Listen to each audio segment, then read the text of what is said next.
What's going on, guys? So I told you guys I go live at 6:30. I'm a couple minutes late, but I want to do a card show review. I'm also recording for YouTube, so I got a GoPro set up. So I'm gonna start. I got a few things. And if you have any questions or any comments, drop them in the question box or comment on here. But if you actually have a question, drop it in the question box. If you have a comment, just comment. There's going to be a lot of comments, so it's going to be hard to see. Was sub 24 entered yet? Yes. I'm probably not going to talk about that on live, though. No volume. Turn up your volume. Everyone else can hear me.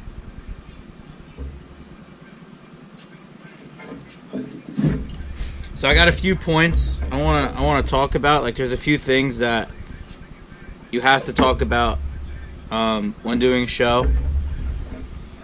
Let me go over it first. We got 89 in the live. I don't know what he's talking about. You gotta turn your volume up. Alright, so first off, the hardest thing when doing a show is getting people there. That's like number one. So I want to talk about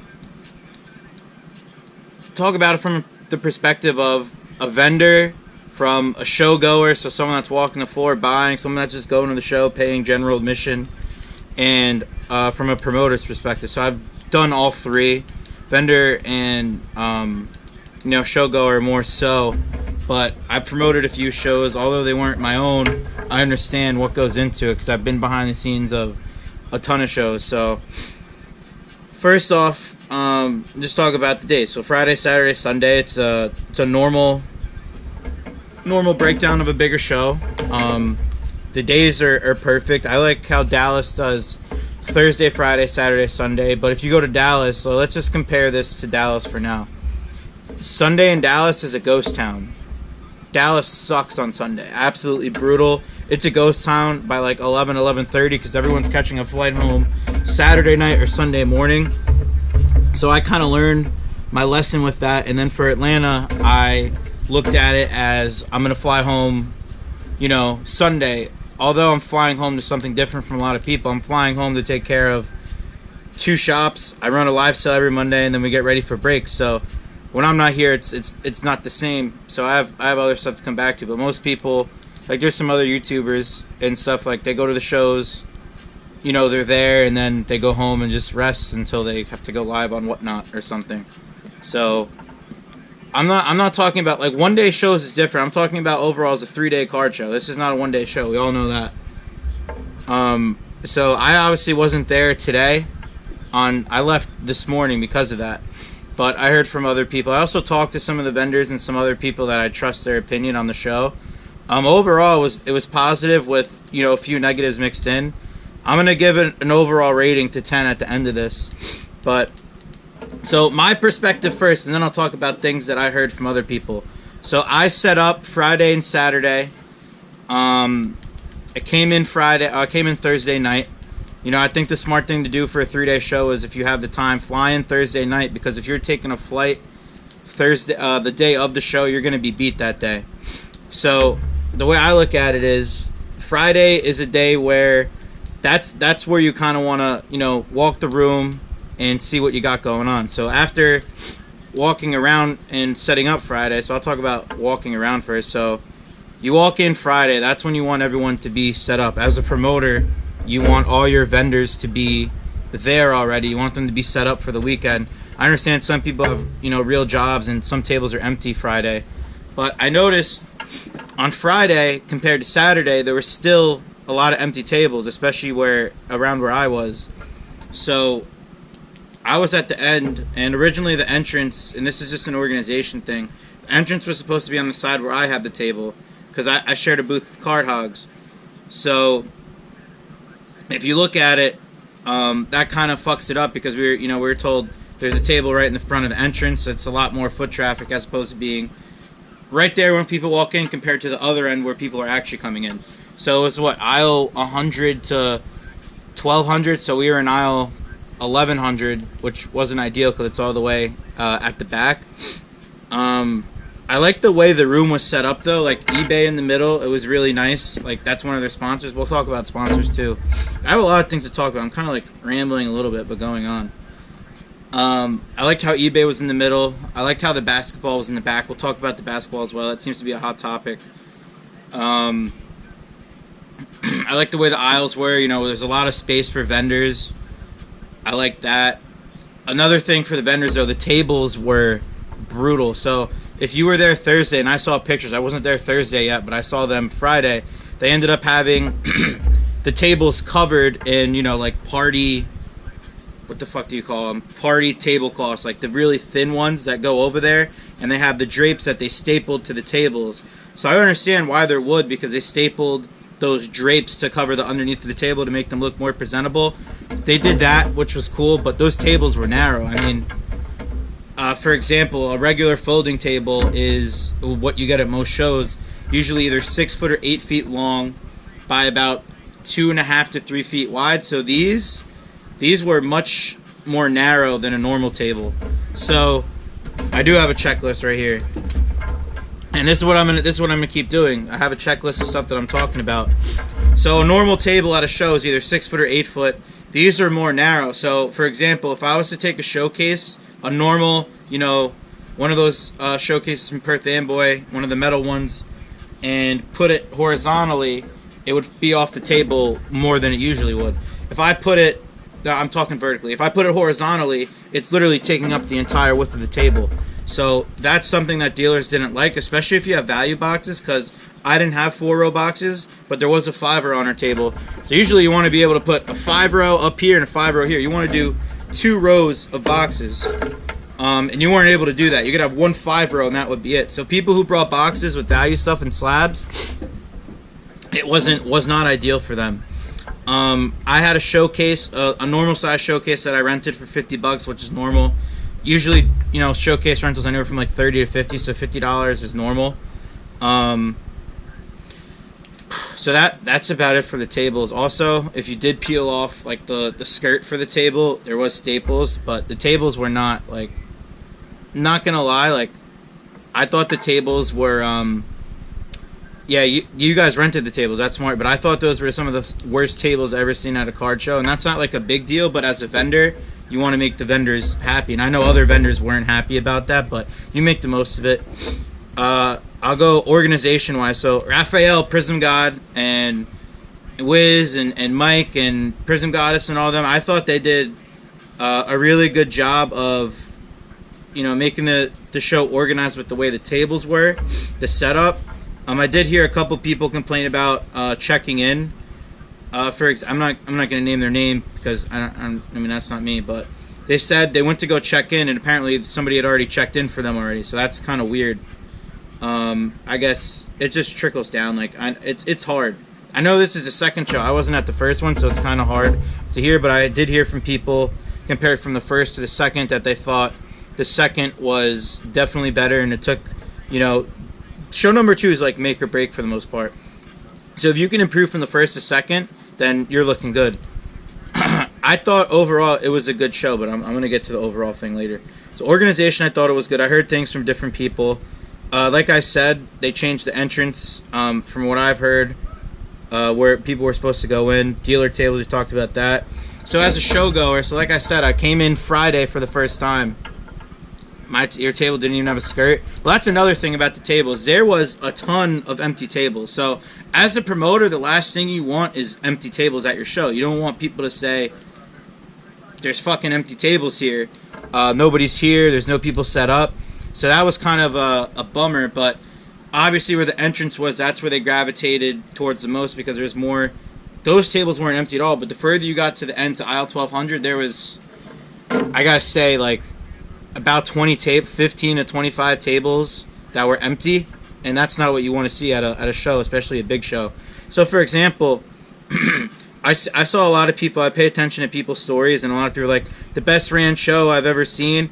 I think it was run really well. I think it was run well, but if this was Philly, for instance, which I think is personally the best ran show in the country, there would not be an empty table at all, period. At that point, if you see people like trading and stuff, you know, you'd be like, you want to set up a table? Just give me $50. Go fill in the table, because you want the product to be more presentable. And I get it; it's more presentable in the beginning where aisle 100 is, but towards the end, I mean, it was bare bones at those tables. I mean, it was like there's a whole like block of tables at the end towards basketball almost that was like empty. Fire marshals ruin it. I mean, that's, you know, it happens. There's a lot of stuff. I'm not saying anything negative. I'm just saying this is stuff that will help them throw a better show, and other people when they do it, like when they throw shows. I've been to a ton of shows, a ton of big shows over the last 10 years. That's when I started traveling more, when I was in high school. But local shows I could talk about all day. I know Deb's in here from Morris County, and obviously I know she's taking pointers. I think I know what I'm talking about. I don't really give a fuck what people think, but trade night. Trade night's another thing. So I thought trade night. There's two. So you had Friday night in the Battery in that one bar. That wasn't really a trade night, to be honest with you. It was in a fucking bar, and you could order food and beer. So I think we all look at trade night and think of, yeah, there's gonna be videos, but I think we all look at a trade night and think about the national trade night, where there's tables set up, or Dallas, where you're in the lobby and there's other tables you can kind of put a couple cards out. Some people treat it as like a card show. I kind of stopped going to trade nights in Dallas just because I rather go out and stuff. Like, I have enough at the fucking show. You know what I mean? Of course. I thought the Friday trade night wasn't really a trade night. It was more of a hangout, which is cool. You know, some people brought cards. A lot of people didn't. I didn't, because we were going to a restaurant. There's people drinking. There's also going to be tons of people there you don't know. For high value, you know, collector, if I have high value cards on me, I personally wouldn't really want to bring them. I mean, you could watch them straight up, but that was kind of iffy. And then Saturday, last night's trade night, I thought was pretty cool, because it was like Dallas vibes. It was in the lobby. It was huge. People spread out everywhere. But I also felt like that was also less of a hangout than the Friday trade night, but it was still a hangout. I thought that was dope. And the part about trade night is it's free. So, I mean, you can't really complain about that. But trade night obviously attracts people. Trade night attracts a lot of people to the show. So trade night was cool. The first night wasn't really a trade night. The second night was definitely more of a trade night. There was a lot of people there.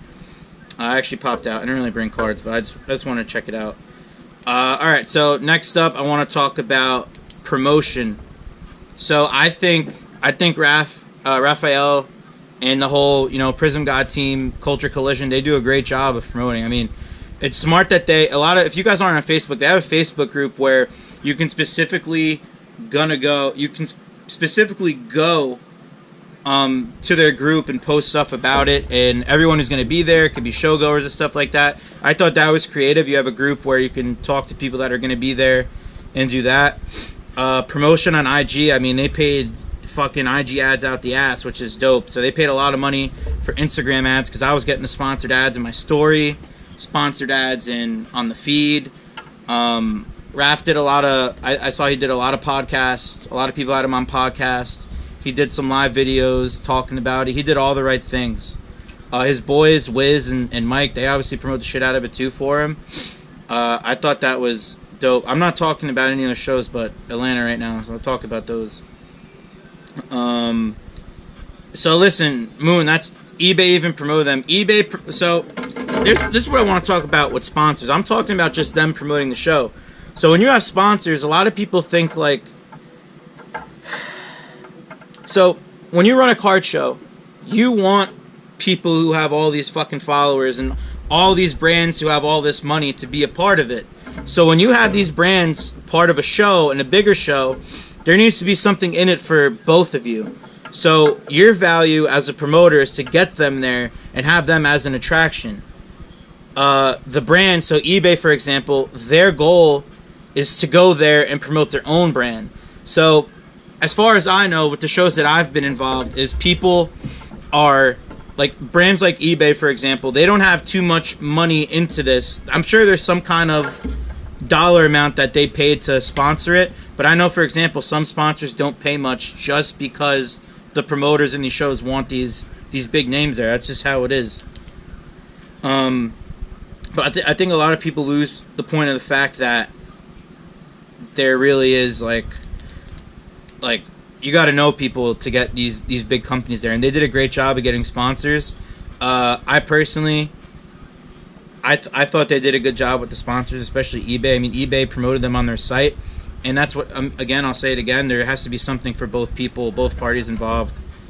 All right, next. So you want to think about like logistically, how far is Atlanta, the card show, Cobb Galleria from the airport? Is there hotels there? Is there parking? Is there what foods nearby? What attractions are there? So if you go to all these shows, usually people are going there for anywhere from 2 to 3, 4 days, and it's not all about the card show for a lot of people. Some people travel with their families. So I know the first one, the first culture show, which was like a week and a half before the national, which is why I didn't go. I just didn't see the point in traveling a week and a half before the biggest show in the country. I know the Braves were home, so some people went to the Braves game, which is a great attraction because it's literally right across the street.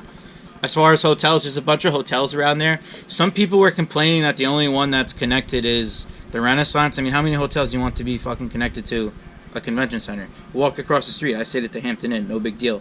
But that's important. You got to have proximity to hotels that people could stay closely. And that's a problem with a lot of other big shows is they don't have a lot of hotels nearby. Parking's another big thing. I mean, so, for example, I've seen people comment on this Mint Collective thing talking about, the worst hotel to park at and be a vendor at because you have to take all your stuff through the lobbies and stuff like that. Parking is important. You need to have parking. First and foremost, it needs to be accessible, especially for vendors because, I mean, they're going to be in and out. And you got to think about if you're a vendor, too, you're paying for a table, which is usually, I think here it was... I think they were pretty cheap, $250 to $350 for a table for a weekend, which is pretty normal. When we do the LSU show, I mean, I told people if you're doing a 3-day show, I think $250 to $300 is a good price. $80 to $100 a day. That's about decent. Admission, I thought they did solid with admission prices. I think it was $10, and the VIP package was obviously more. The VIP thing was really cool because you actually got something out of that. You actually got a gift bag, and I saw my friend Nick was carrying one. He had a display in there, a shirt, and a bunch of other stuff. So I think it was kind of worth it for that. I thought that was pretty cool. Another thing that a lot of people haven't really talked about. I'm just seeing who's in here. JMB. If anyone was there, I would like to hear that. But the basketball tournament, I thought that was fucking cool. But I saw David post this, Extraordinary Cards. You had a basketball tournament in the middle of the fucking show, Friday and Saturday. So keep in mind, a lot of these guys that are in the tournament are some of the best vendors, set up there. So unless they have someone else there that can watch their stuff and make deals for them, you're taking away, some of the better vendors with, some really good stuff from... the show for, could be an hour, 2 hours, 3 hours. I think most games lasted about a half hour, so you're talking an hour or 2 hours, which is, I guess kind of hurts the show a little bit. So I saw at that point, that kind of makes sense to me. But if I did one of them, if I did the basketball thing, I would probably do it Saturday after the show, or not after the show, but say the show. So that's another thing. The show on the website said it ended at 5. But the show there, if you looked at the signs and stuff in the cards, it said it ended at 6. So that's a little disorganized right there. You got to think about that. That was a little disorganization. I heard a lot of people say that, which is, it's whatever. But you're asking people, what time does it end? 5. You hear people saying 5, hear people saying 6. I thought the hours were good other than that because a lot of people didn't know. But if you're doing basketball, move it to like the end of the show. So if it ends at 6, start it at 4 because we all know later in the day the show starts to end. If it ends at 5 or 6, it starts to get a little depleted towards the end.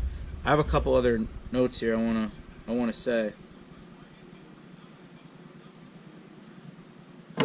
What else? So yeah, start the b-ball a little later. You did it 2 days in a row, which is cool, but start it a little later in the show so people don't actually miss it. I think that's pretty important. He always has celebrities, so that's the thing. Celebrities. I want to talk about the autograph lineup. So if you want this show to get to like the next level, you need to do something around what the Philly show does, or Chantilly, or Chicago. There is like 10 autograph guests. There's only 2 that people really care about. Like, I hate to say it, but Mike Vick and Ocho Cinco are the 2 draws there. I know they had some Bulldogs, but realistically, you want people to travel and you want to get the local people. There's only 2 people there that I personally would really care about meeting. And a lot of the other people, I think, if you look at the flyer, it's not really anyone that's like a draw. Like, you're not going to get people to fly out to go see Garrison Hurst, as cool as he was on the Niners back in the day. That's just one thought. If you want to make it more of a convention, more of a card show, it has to be more well-rounded. I'm not even an autograph guy, but when I look at a good show, I see great 3 to 5 good autograph signers, and then a bunch of other people that fill in. You want to be able to say you got like 15 to 20 people there. The Philly show, I think, has about that, 20 or 25 this time. Chantilly is more of a signing show. Chicago is as well, but Chicago is also known for being one of the better shows in the country when it happens. So more attraction is better. That's just what I think. I think trade night, having better signers, more signers is important. Let me see. I have some other stuff written down. I'm just going off the dome here. I haven't really been reading the comments. UFC ring in the middle. That'd be pretty funny. I got questions right here. Weak and underwhelming. Layout was issue, not much. Foul odor a plus. I agree. Yeah, I'll be in Chantilly. I personally had a really good time, and here's where I'll kind of do my review. I had a good time. I thought we didn't talk about vendors. I thought vendor-wise there was a solid diversity. I think more towards the end is where they had the vintage people. There's more vintage towards the end, like aisle 10, aisle 1,000 to 1,200. There was a good selection of, high end, good selection of lower end. I will say the wax there was a little weak. There's a few people with wax, but when you have breakers selling wax, usually it's a little marked up because these guys are already doing it on Whatnot and shit. So it's a little different.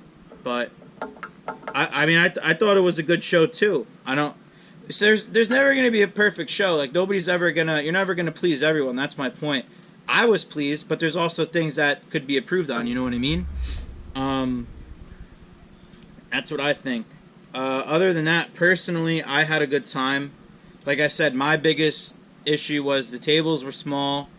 Another thing is, as a vendor, you only get 2 passes. So I know people that had 2 or 3 tables and only got 2 vendor passes total for 3 tables. It should be 2 per table. And I know for a fact, because I heard this from people who set up, it said 2 passes per table, and then the website changed, and then they took that off so you couldn't see it anymore. The music also was way too fucking loud Friday. The music was fucking loud as shit. And it was also coming from the back, so you need to think, like, we need to be able to fucking talk to each other. It's not a strip club. Like, I want to be able to hear my business. It's a strip club, you don't want anyone to hear shit, you know what I mean? I'm just fucking around, but it was definitely loud. I'm pretty sure they have some kind of loudspeakers. Why not just play it over the loudspeaker with the DJ? I guess, the bass and shit in the back's a little different. But a lot of people are complaining about the music, the basketball game going on during the middle of the show, taking dealers away. A lot of empty tables and stuff like that. Yeah, there was a live DJ. Music was way too loud. Better than Dallas? I don't think it was better than Dallas. Like I said, I think this show has really, really good potential. Atlanta's fun. I think Atlanta's almost not as fun as Dallas, but like fun. Like, I like the vibe out there. It's really cool.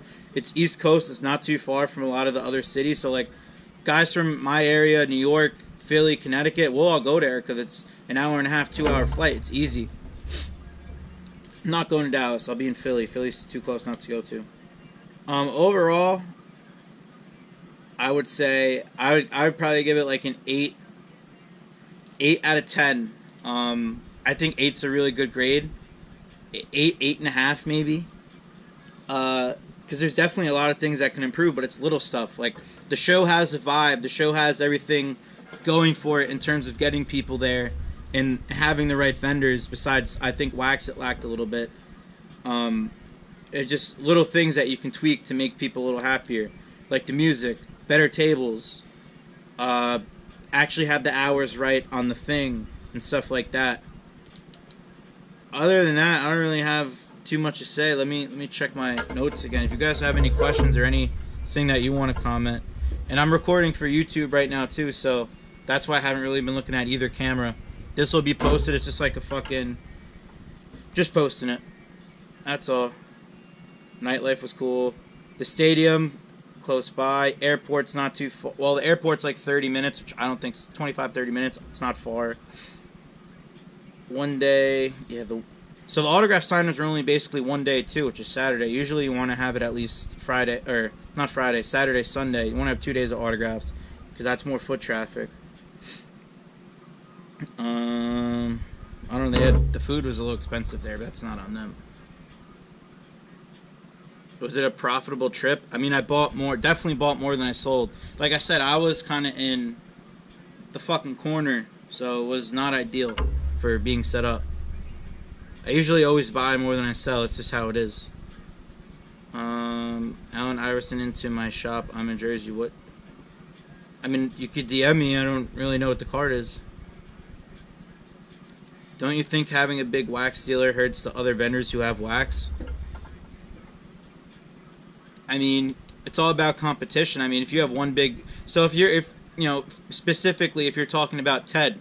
So here's a guy that is going to all these shows who has massive amounts of wax and has really good prices. Some people can beat that, some people can't.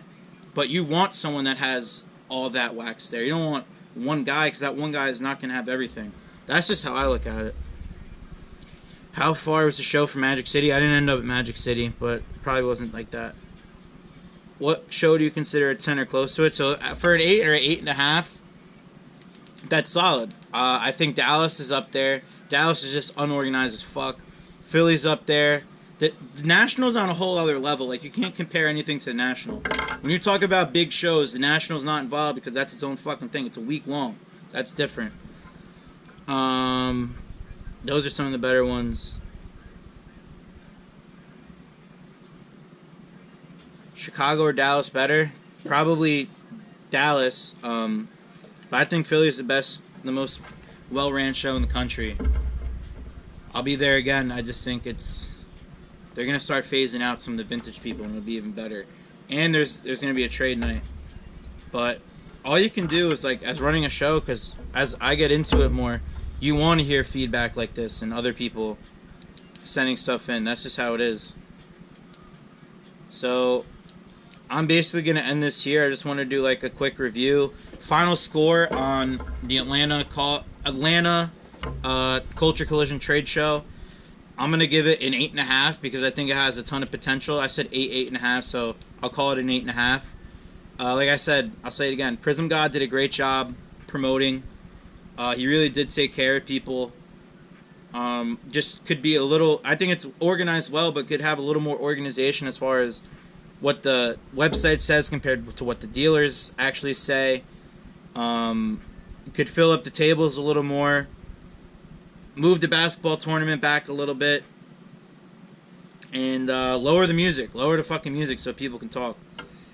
Other than that, like I said, 8.5. I thought it's a great show. A lot more potential there. I think it's a great spot, great location. I'm pretty much going to end it at that. So, yeah.